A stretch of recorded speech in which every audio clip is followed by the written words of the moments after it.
कर्म फलों का त्याग करके करने योग्य कर्म करे, वही सन्यासी है, वही योगी है। कर्म फलों का त्याग क्या है? व्यक्ति कभी कर्म फलों का त्याग तो कर ही नहीं सकता। उन्होंने कहा कि करने योग्य कर्म करे। जब कर्म की बात आती है तो हर व्यक्ति आमतौर पर संसार के अंदर में एक कहावत है कि भाई कर्म ही पूजा है, कर्म करते जाओ, कर्म करते जाओ, भक्ति होते जाए। परंतु इन कर्मों को तो कर्म कहा ही नहीं है। कर्म की परिभाषा कबीरदास जी क्या देते हैं? कर्म कर्म सब कोई कहे, कर्म न चीने कोई, मन के बंधन जो काटे, कर्म कहावे सोए।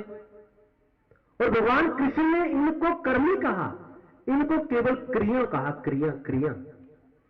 उन्होंने कहा कोई व्यक्ति यदि क्रियाओं का त्याग कर देता है या अग्नि में आहुति देना छोड़ देता है तो वो कभी भी सन्यासी नहीं है, ना ही वो योगी है।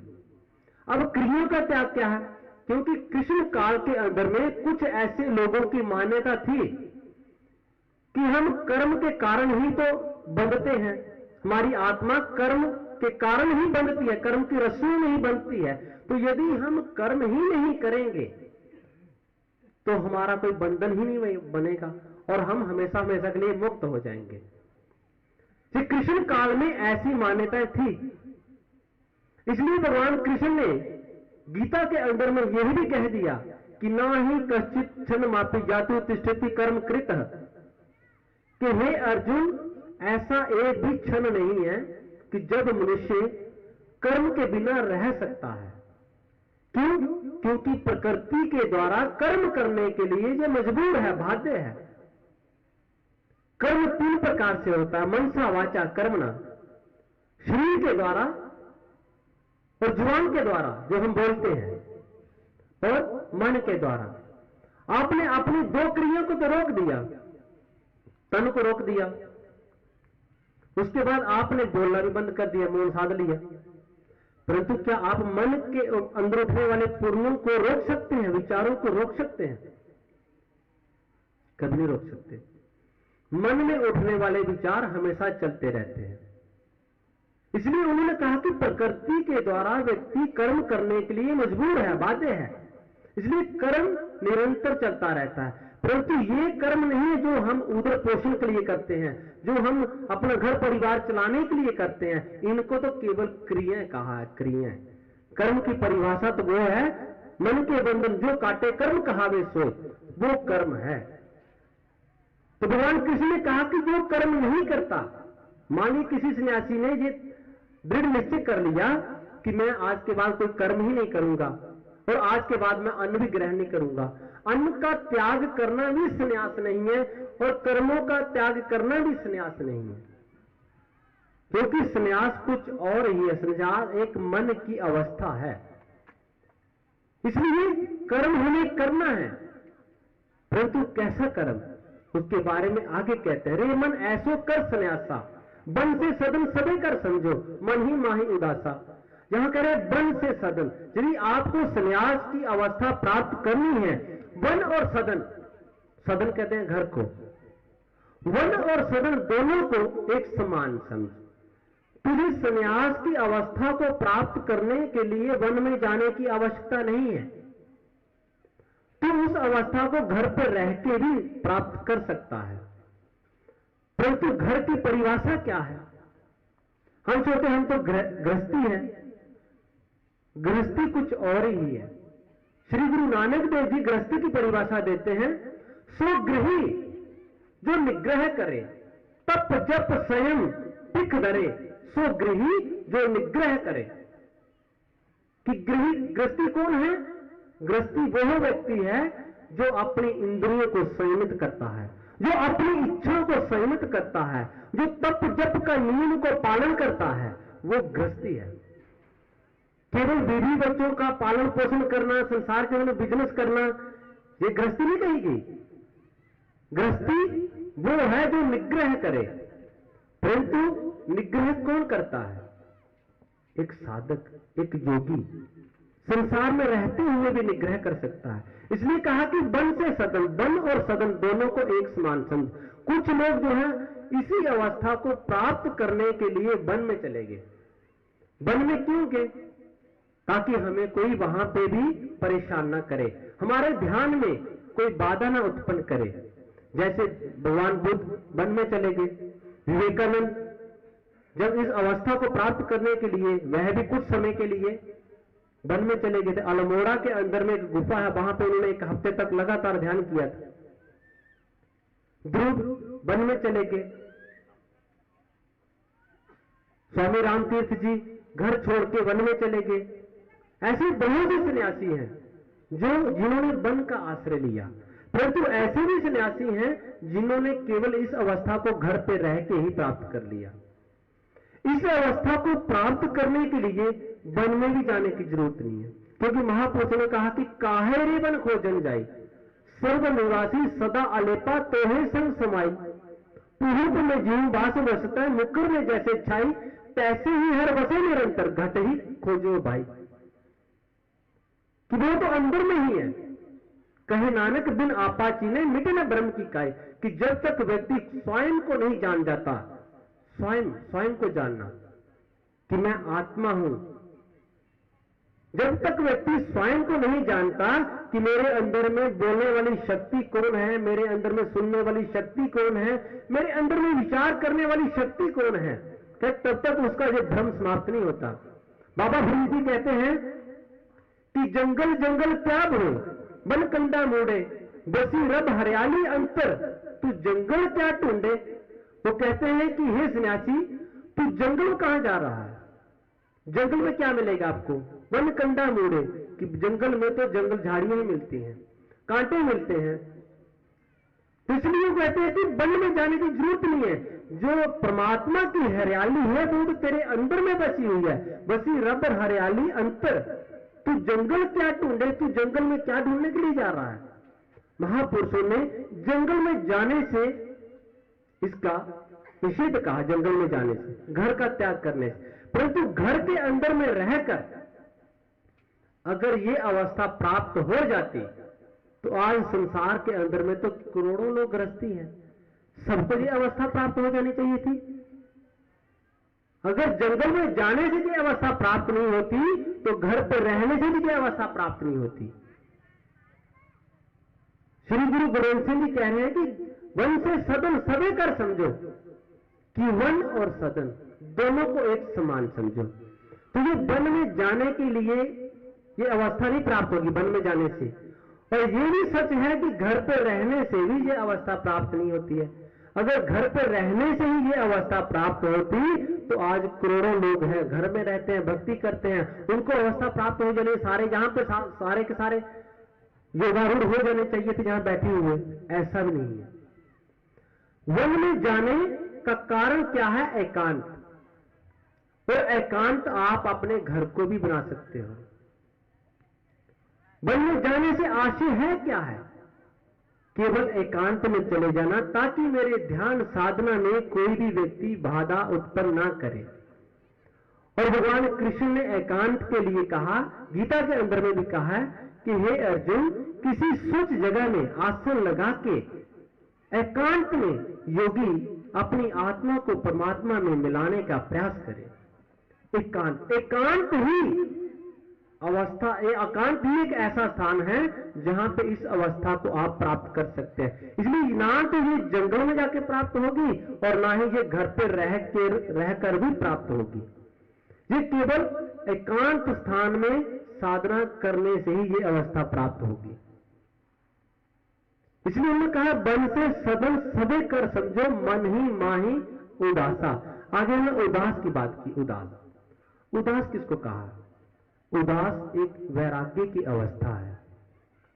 यदि इस अवस्था को प्राप्त करना चाहते हो तो मन को उदास रख। उदास कैसे रखेगा व्यक्ति? क्योंकि मन के अंदर में तो बहुत सारी इच्छाएं हैं, और जब तक व्यक्ति की इच्छाएं मरती नहीं है तब तक व्यक्ति उदास हो नहीं सकता। और जब तक उदास नहीं होता तब तक उद आसन में बैठ नहीं सकता। उद आसन, उदास से ही उद आसन बना। उद का मतलब सबसे ऊपर, और आसन जहां पे जाके मन ठहरता है। और वो कहीं बाहर नहीं है, वो यही है 10वां दरवाजा ही, जहां पे महाराज जी ने हमारा ये ज्ञान चक्षु खोला है। यही वह स्थान है जहां पे जाके मन ठहरता है। क्योंकि मन को एक राजा भी कहा गया, राजा को राजा के योग्य एक सिंहासन चाहिए होता है। जब तक राजा को राजा के योग्य सिंहासन प्राप्त नहीं होता, राजा कभी भी हम लोगों की तरह नीचे बैठना पसंद नहीं करता। तो मन को तो राजाओं का भी राजा कहा, मन जो है राजाओं का भी राजा है, इसलिए इसको सबसे ऊंचा सिंहासन चाहिए। और सबसे ऊंचा सिंहासन केवल प्रकृति के बाहर जाकर एक यही आसन है जो ध्रुव मध्य में है। जब तक मन यहां नहीं आता तब तक आशाओं से रहित नहीं होता। और जो सबसे ऊंचा आसन है, इसको कहा गया उद आसन। क्योंकि जब तक आप उदास नहीं होगे तब तक आप उद आसन को प्राप्त नहीं होगे। और जब तक आपकी आशा है तब तक आप उदास नहीं हो सकते। आशा मरेगी तो उदास होगे, उदास होगे तो उद आसन में पहुंचोगे। और आशाएं व्यक्ति की कभी भी नहीं मरती हैं। आशाओं का तो कुछ इस तरह से सिलसिला चलता है कि एक आशा व्यक्ति पूरी करते करते 10 आशाएं जन्म ले लेती हैं। जब व्यक्ति अपनी एक आशा को पूरा करता ना, एक इच्छा को, तो वो पूरा होते होते 10 इच्छाएं और जन्म ले लेती हैं। जब वह 10 को पूरा करता है तो 10 पूरी होते होते 100 को और जन्म देती, 100 को पूरी करते करते 1000, और इतनी पूरी कर पाए इतना उसके पास समय नहीं होता, इतनी उसके पास आयु ही नहीं होती, वो खत्म हो जाता, मर जाता है। इसलिए आशा को कहा कि आशा सुरसा के मुंह की तरह होती है, इच्छा सुरसा के मुंह की तरह होती है। जैसे सुरसा का मुंह बढ़ता जाता है, ऐसे ही व्यक्ति की आशाएं इच्छाएं भी बढ़ती जाती हैं। इसलिए कबीरदास ने कहा कि चाह चूड़ी चाह चमारी चाह नीचन के नीच, तू तो पूरा ब्रह्म था अगर चाह ना होती बीच। हम तो स्वयं ब्रह्म थे, ब्रह्म हैं और ब्रह्म ही हैं, परंतु हमारे और ब्रह्म के बीच केवल चाह है, इच्छा है। जिस रोज हम इच्छा रहित होंगे उस रोज हम स्वयं ब्रह्म हो जाएंगे। चाह चूड़ी चाह चमारी चाह नीचन के नीच, चाह ही सबसे नीच है जो हमें संसार से बांधे रखती है। इसलिए कहा कि आशा मनसा सगल त्यागे जगते रहे उदासा। गुरु नानक देव जी कहते हैं कि आशा मनसा सबका त्याग कर दे, जगते रहे उदासा, कि जग से तू उदास रहे। जब तक तू जग से उदास नहीं होगा तब तक तू जो है वैराग्य को प्राप्त नहीं होगा। और जब तक वैराग्य को प्राप्त नहीं होगा तब तक तुम्हारा मन खुद आसन में जाकर नहीं बैठेगा। क्योंकि व्यक्ति जब ध्यान करता, साधना करता, अनेक प्रकार की इच्छाएं उसको संसार की ओर ले जाती है, और वही सबसे बड़ी रुकावट है। इसलिए कहा कि आशा मनसा सकल त्यागे जगते रहे उदासा। आशा कीजिए एक राम की, जग की सगल त्याग। अगर आशा करनी है तो केवल एक ईश्वर की कर, इच्छा करनी है तो केवल ईश्वर की कर, परमात्मा की कर, संसार की इच्छाएं मत कर। और जब तू संसार की इच्छाओं से विरुद्ध हो जाएगा तब तेरा मन अपने आप ही ईश्वर की ओर ले जाएगा। यही मन आपको ईश्वर की ओर ले जाएगा, परंतु आपको संसार की इच्छाओं का त्याग करना पड़ेगा। संसार में रहते हुए आपको उदास रहना पड़ेगा। कहते भक्त बड़ा राजा जनक है, गुरुमुख माया बीच उदासी। कि राजा जनक कैसे भक्त थे? भक्त बड़ा राजा जनक है, गुरुमुख माया बीच उदासी। कि माया के अंदर में रहते हुए भी उदास रहते थे, अर्थात वैराग्य से जुड़े रहते थे। ये कब हुआ? ये तभी होता है जब व्यक्ति ध्यान साधना से जुड़ता है। तो आशा मनसा की बेड़ियों में हर एक व्यक्ति जकड़ा हुआ है। ये आशा मनसा की बेड़ियां कभी उसको छोड़ती नहीं है। इसलिए बहुत सारे महापुरुषों ने बार बार कहा कि आशाओं का त्याग कर दे, आशाओं का त्याग कर दे। राजा भर्तृहरि क्या कहते हैं आशा के बारे में? कहते हैं कि आशा नाम सरी मनोराज नीर भरी, तृष्णा तरंग खड़ी, व्याकुल बहुत गंभीर है कि हे प्रभु मेरे अंदर में एक आशा नाम की सरिता बह रही है। आप जानते हैं कि राजा भर्तृहरि ने अपना राजपाट छोड़ के जंगल के अंदर में एक अकेली कुटिया बना ली, ध्यान साधना करते थे, परंतु तब भी उनका मन उनके बस में नहीं आता था। और उन्होंने अपने शतक के अंदर में लिखा कि आशा नाम सरी, कि हे प्रभु मेरे अंदर में एक आशा नाम की सरिता बहती है, नदी बह रही है। आशा नाम सरी मनोराज नीर भरी, और उसके अंदर में मन रूपी नीर भरा हुआ है, अर्थात मेरे मन रूपी संकल्प विकल्प उसके अंदर में चल रहे हैं। तृष्णा तरंग भरी, और इस नदी की तरंगे क्या है? तृष्णा, तृष्णा संसार को प्राप्त करने की तृष्णा है। और व्याकुल गहन गंभीर है, इसकी गहराई क्या है? इसकी गहराई है व्याकुलता। और यही आशाएं मुझे संसार की ओर खींचती हैं और मुझे व्याकुल कर देती हैं। हे प्रभु आप कृपा करें मुझ पे, तो मैं इस आशा नाम की नदी से बाहर निकल सकता हूं।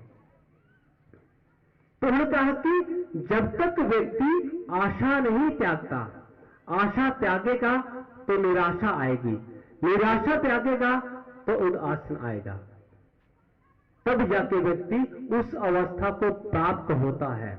इसलिए उन्होंने कहा कि रे मन ऐसो कर सन्यासा, बन से सदन सवे कर समझो मन ही माही उदासा।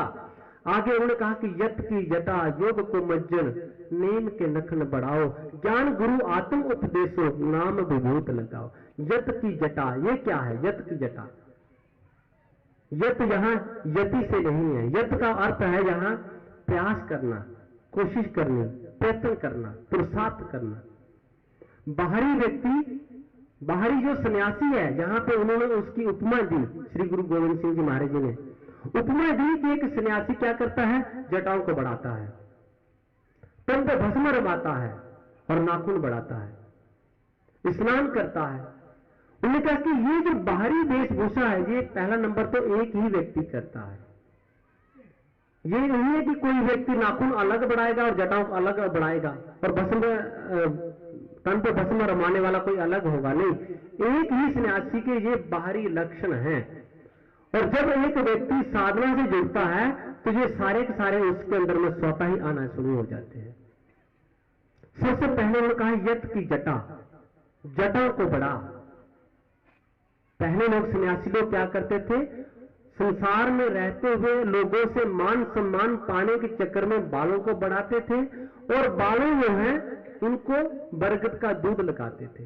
जब बरगद का दूध लगाते हैं बालों को, तो ये बालें जटाओं में परिवर्तित हो जाती हैं। पहले वह अपनी जटाओं को ऐसे बनाते थे। कुछ जटाएं होती हैं प्राकृतिक, उनकी स्वतः ही बन जाया करती हैं। लेकिन कुछ लोग ऐसे होते हैं जो ढोंगी पखंडी, वो क्या करते थे कि बालों को बरगद का दूध लगाते थे और जटाएं बना लेते थे। परंतु यहां पे जटाएं जब हो जाती है फिर लंबी लंबी हो जाती हैं। तो यहां पे श्री गुरु गोविंद सिंह जी महाराज जी कह रहे हैं कि बाहरी लंबी लंबी जटाएं मत बढ़ा। अगर तुझे जटा बढ़ानी है तो यत की, यत अर्थात यत्न, प्रयास, कोशिश। कौन सा यत्न, कौन सा प्रयास, कौन सी कोशिश? वो है ध्यान की कोशिश।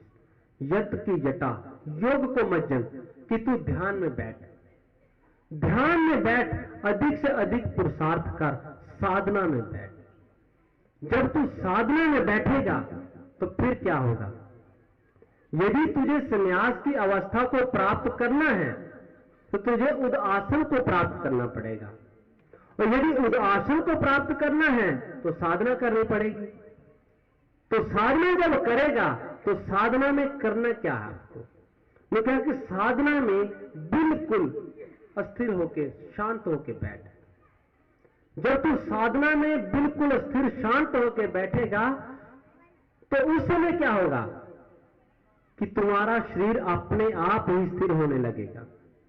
और महाराज जी, अभी हम मीटिंग में गए थे, महाराज जी ने एक स्वामी जी को कहा कि चाहे तुम आधा घंटा ही क्यों ना बैठो, लेकिन जितनी देर भी बैठो बिल्कुल शांत और स्थिर होके, जड़वत होके बैठ जाओ, बिल्कुल पत्थर की तरह। जैसे हम शांत होकर बैठते हैं वैसे ही हमारा तन स्थिर होने लगता है और इसके अंदर से जो सूक्ष्म शरीर है वह शांत होने लगता है। जब तक आप शांत नहीं होते, तन को स्थिर नहीं करते, तो मन भी स्थिर नहीं होता। क्योंकि यदि व्यक्ति दूध में जामुन लगाता है और उसको हिलाता रहे तो क्या कभी वह दही बनेगा? कभी नहीं बनता है। दही बनाने के लिए आपको दूध में जामुन लगाने के बाद कुछ समय के लिए उसको बिल्कुल शांत रखना पड़ेगा, बिना हिलाए डुलाए। तो तन को इस प्रकार से शांत रख कि तेरा तन स्थिर हो जाए। और तन के स्थिर होते क्या होगा? तन थिर मन थिर सुरत निरत थिर होए, कहे कबीर वह पलक को कल्पना पावे कोई। कि जिस अवस्था में जाके तन अस्थिर हो जाता है तो मन स्थिर हो जाता है और सुरत और निरत दोनों स्थिर हो जाती है, कहे कबीर वह पलक को कल्पना पावे कोई। उस क्षण को, उस समय को, उस पल को कल्पों पे भी कोई बिरला व्यक्ति प्राप्त करता है, कल्पों में कोई बिरला व्यक्ति। क्यों? क्योंकि इंसान का स्वभाव है जब भी बैठता है हिले डुले बिना तो रहता ही नहीं। जब हिलेगा डुलेगा तो कभी भी मन शांत नहीं हो सकता। इसलिए पहली सीढ़ी ही तन है। तन को स्थिर कर दो तो मन अपने आप स्थिर हो जाएगा। यदि तन को स्थिर नहीं करोगे तो मन भी स्थिर नहीं होगा। 3 प्रकार के साधक कहेंगे, एक तन थिर, एक मन थिर, एक सुरत निरत थिर। जो प्रथम श्रेणी के साधक हैं वह केवल तन को ही थिर करने में लगे रहते हैं, और तन को थिर करने में ही वह कई जन्म गवा देते हैं। कई जन्म उसके गुजर जाते हैं केवल तन को थिर करने में। एक जन्म की बात नहीं, 50-60 साल की बात नहीं, कई जन्म लग जाते हैं। क्यों? क्योंकि कभी उसने प्रयास ही नहीं किया कि मुझे अपने तन को जड़वत बनाना है। आप जानते हैं जब भगवान बुद्ध साधना में बैठे तो उनके शरीर के ऊपर में सांप चढ़ जाते थे। जब योगी लोग साधना में बैठते थे तो उनके तन के ऊपर कीट पतंगे या फिर चिड़ियां आके बैठ जाया करती थी। क्यों बैठ जाएगा? क्योंकि बिल्कुल जड़वत हो जाते थे। और जैसे ही व्यक्ति जड़वत होकर बैठता है तो अंदर का जो हमारा सूक्ष्म शरीर है तो वो भी उसके अंदर में शांत होने लगता है। दरअसल जो चंचल है वो केवल हमारा सूक्ष्म शरीर है। ये बाहरी शरीर कभी चंचल नहीं है। बाहरी शरीर एक वस्त्र की तरह है, वस्त्र की तरह। कर्मी आवे कपड़ा नगरी नोकदार, इसको तो कपड़ा कहा गया। कपड़ा जैसे हम बाहरी वस्त्र पहनते हैं, इस शरीर को भी महापुरुष ने कपड़ा कहा। तो कपड़ा तो होता ही निर्जीव है। कपड़े में कहां जान होती है? कपड़े को पहनने वाले में जान होती है, कपड़े को पहनने वाले में चेतना होती है। तो इसी शरीर को जिस शरीर ने, जिस आत्मा ने धारण किया हुआ है वही है चंचल। वो कभी भी शांत नहीं रहता, कभी भी स्थिर नहीं रहता। उसको शांत करना है तो आपको बाहर से इस आसन को, इस शरीर को शांत करना होगा। जब तक आप बाहरी शरीर को जड़वत नहीं बनाएंगे तो अंदर का आपका जो चंचल शरीर है वो कभी भी शांत नहीं होगा। और जैसे ही आप बाहरी शरीर को जड़वत बनाते हैं तो सबसे बड़ा लाभ वो होता है कि जो सूक्ष्म शरीर है हमारे अंदर का, वो इसी शरीर का त्याग करना शुरू कर देता है। हम इसी शरीर से बाहर निकलने की प्रक्रिया में बैठे बैठे ही प्राप्त कर लेते हैं। इसी शरीर का त्याग कब होता है? जब व्यक्ति मरता है। परंतु एक शरीर का, इसी शरीर का त्याग वो भी कर लेता है जो योगी होते हैं। योगी बैठे बैठे इसी शरीर से बाहर निकल जाते हैं। परंतु कब? जब वो बिल्कुल शांत होकर बैठते हैं तो चंचल शरीर इसका साथ छोड़ देता है। जैसे आप देखें नारियल होता है, नारियल, कच्चे नारियल में उसका बाहरी खोल और उसके अंदर का गुद्दा दोनों को दोनों एक साथ में जुड़ा होता है, परंतु वही नारियल जब पक जाता है तो क्या होता है, बाहर का खोल अलग हो जाता है और अंदर का गुद्दा अलग हो जाता है। आप उसको बजाकर भी देख सकते हैं। ऐसे ही हमारे शरीर के साथ में हम लोग सूक्ष्म शरीर और स्थूल शरीर दोनों ही कच्चे नारियल की तरह जुड़े हुए हैं, लेकिन जब हम बिल्कुल शांत स्थिर होकर साधना में बैठते हैं तो उस समय यही नारियल पकने की प्रक्रिया में जुट जाता है और धीरे धीरे धीरे धीरे सूक्ष्म शरीर इस स्थूल शरीर से विलग होने लगता है और एक समय ऐसा आता है जब ये अलग हो जाता है। इसलिए कहा कि तन थिर मन थिर सुरत निरत थिर होए, कहे कबीर वह पलक को कल्प न पावे कोई, कि तन को स्थिर करो। तन को स्थिर करने के उपरांत में आपको करना क्या है? करना है कि भगवान कृष्ण कहते हैं गीता के अंदर में कि शनय शनय रूप मेद बुद्धाय वृत्ति गृही हृदय आत्मसंस्थम मनः कृत्वा, कि उस समय ऐसा होता है कि आपको एक साधु को ध्यान में साधना में बैठ के फिर शनय शनय कि क्रम क्रम से अभ्यास करता हुआ क्या करना है? उन्होंने कहा उपरति को प्राप्त हो, और उपरति का अर्थ ही है वैराग्य। उपरति का अर्थ है जब मन के अंदर में वैराग्य उत्पन्न होता है, और तभी वो होगा जब आप ध्यान करोगे, साधना करोगे, साधना के द्वारा अभ्यास करोगे, ऐसा अभ्यास कि अन्य किसी का चिंतन ही नहीं करना। आत्म संस्थम मनः कृत्वा न किंचित अपि चिंतित, कि किंचित भर भी तुम संसार का चिंतन मत करना। किंचित भर, किंचित समझती ना कि तिल के दाने के जितना भी, एक बालू के कण के जितना भी तुम बाहर संसार का चिंतन मत करना जब तुम ध्यान में बैठोगे साधना में, केवल श्वास के ऊपर, इसके अतिरिक्त कुछ सोचना ही नहीं। तो जब तुम इस प्रकार से क्रम क्रम से अभ्यास करोगे तो क्या होगा? अभ्यास तो कौन तो वैराग्य चक्रियते, कि तेरे अंदर में वैराग्य स्वतः ही उत्पन्न होगा, स्वतः ही। और इसी को इन्होंने कहा उपरति। उपरति का अर्थ ही है उदासीनता, वैराग्य, जिसको श्री गुरु गोविंद सिंह जी भी कह रहे हैं कि बन से सदन सबे कर समझो मन ही माही उदासा। और उपरति भी भगवान कृष्ण कह रहे हैं कि क्रम क्रम से जब तू अभ्यास करेगा तो उपरति को प्राप्त होगा, मतलब तेरा मन उदासीनता को प्राप्त होगा, वैराग्य को प्राप्त होगा। और जब मन के अंदर में वैराग्य आता है तो उस समय अपने आप ही मन ईश्वर की ओर उन्मुख हो जाता है, ऊर्ध्वमुखी हो जाता है, संसार का त्याग करना शुरू कर देता है। इसलिए कहा कि अगर अभ्यास भी करना है तो इस प्रकार से कर, अभ्यास से तू कौनते, क्योंकि अभ्यास के बिना तुझे अवस्था प्राप्त नहीं होगी। यदि तुझे उदास होना है, उदासीनता को प्राप्त करना है, तो उससे पहले तुम क्या करो? साधना करो। श्री गुरु गोविंद सिंह जी बता रहे हैं कि जो व्यक्ति साधना तो करता है परंतु उस संन्यास की अवस्था को प्राप्त नहीं कर पा रहा है, तो उसको उन्होंने बताया कि आप अपने सर्व संकल्पों का त्याग कर, क्योंकि व्यक्ति का मन जब यहां भी पहुंच जाता है तो भी उसके अंदर में संकल्पों की एक लहर हमेशा बनी रहती है। उन्हें कहेगी कि संन्यास को प्राप्त करना है तो जो 9वीं सीढ़ी पे उनको कह रहे हैं कि सर्व संकल्पों का त्याग कर। तेरा मन विकुटी के मध्य में आ भी गया है तो भी अभी तेरे अंदर में एक विचार की लहर चल रही है, एक तरंग उत्पन्न हो रही है, अब उसको भी तू खत्म कर, शून्य में समाहित कर दे। शून्य में महाशून्य कहे नानक तहां पाप न पुण्य, तू इसे शून्य के अंदर में स्थापित कर दे। परंतु अब वो कह रहे हैं कि यदि तुझे उदासीनता को प्राप्त करना है तो फिर साधना करनी पड़ेगी। जो व्यक्ति साधना पे अटक गया है तो उनको साधना के लिए बता रहे हैं कि साधना किस प्रकार से करेगा तो तू जो है आगे की अवस्था को प्राप्त होगा, उदासीनता को प्राप्त होगा।